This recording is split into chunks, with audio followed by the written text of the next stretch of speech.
மக்களே, உங்க வீட்டு பிள்ளைங்க பத்திரம் உசுறு முக்கியம். உடனே இங்கு மட்டும் விட்டு விடாதீர்கள்.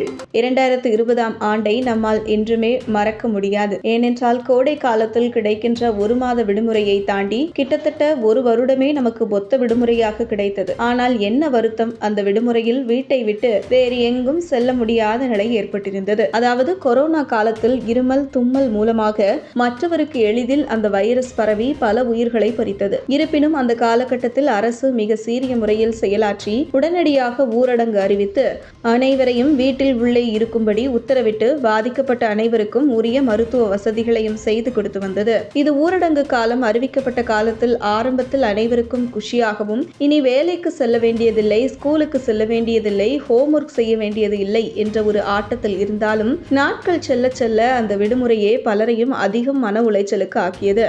ஏனென்றால் தொடர்ச்சியாக இருக்கும் பொறுப்புகள், வாங்கிய கடனுக்கு எப்பொழுது இஎம்ஐ கட்டுவது, உணவிற்கு என்ன செய்வது என்று பலரும் புலம்பி தூக்கத்தை இழந்து தவித்தனர். அதற்கு பிறகு தடுப்பூசிகள் மூலம் மெல்ல மெல்ல தளர்வுகள் வந்து பிறகு இந்த கொரோனாவாடு வாழ பழகிக் கொள்ள வேண்டும் என்ற அறிவிப்புகள் வெளியாகி இன்று நாம் அனைவருமே பழைய சுதந்திரத்தை பெற்று மீண்டும் வழக்கமான நிலைக்கு திரும்பியுள்ளோம். இதற்கு பிறகும் கொரோனா சிலரை தாக்கியுள்ளது. ஆனால் அவர்கள் முழுமையாக குணமடைந்து வீடு திரும்பும் செய்திகளும் வெளியாகிறது. இதை தவிர கொரோனா வைரஸ் 2.0 மற்றும் சில வைரஸ்கள் புதிதாக வந்திருப்பதாக செய்திகள் அவ்வப்போது வெளியாகி கொண்டுதான் இருக்கிறது. அந்த வகையில் தற்பொழுது கேரளாவில் அமீபா என்ற ஒரு நுண்ணுயிரி மனிதர்களின் மூளையை தாக்கி அவர்களை ஒரேடியாக மரணத்திற்கு அழைத்துச் செல்கிறது என்ற செய்தி வெளியாகி கேரளா முழுவதும் பரபரப்பை ஏற்படுத்தியுள்ளது. அதாவது அமீபா என்பதை வைரஸ் மற்றும் பாக்டீரியா போன்றவற்றில் சேர்க்க முடியாது. இவை சில மணி நேரங்களிலேயே பல நூறுகளாக உருவெடுத்து உயிரை வாங்கும் தன்மை கொண்டது. இந்த நுண்ணுயிரிதான் கேரளாவில் உள்ள நீச்சல் குளங்கள், அருவிகள்,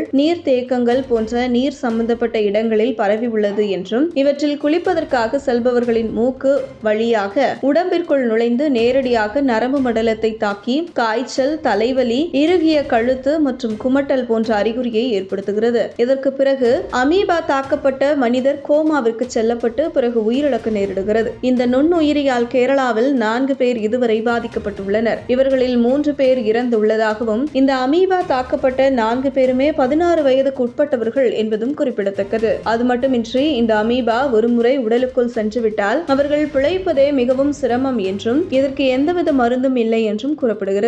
அதனால் கேரளாவிற்கு செல்லும் இளைஞர்கள் மற்றும் குழந்தைகள் கூடிய விரைவில் நீர் சம்பந்தப்பட்ட இடங்களுக்கு செல்வதை தவிர்க்க வேண்டும் எனவும், கேரளாவில் உள்ள நீச்சல் குளங்கள், அருவிகள் மற்றும் அழுக்கான நீர்களில் யாரும் இறங்க வேண்டாம் என்றும் கேரள அரசு அறிவுறுத்தியுள்ளது. இந்த செய்தி கேரள மக்களை எந்த அளவிற்கு அதிர்ச்சியில் ஆழ்த்தியுள்ளதோ அதே அளவிற்கு தமிழக மக்களையும் அதிர்ச்சிக்குள்ளாக்கியுள்ளது.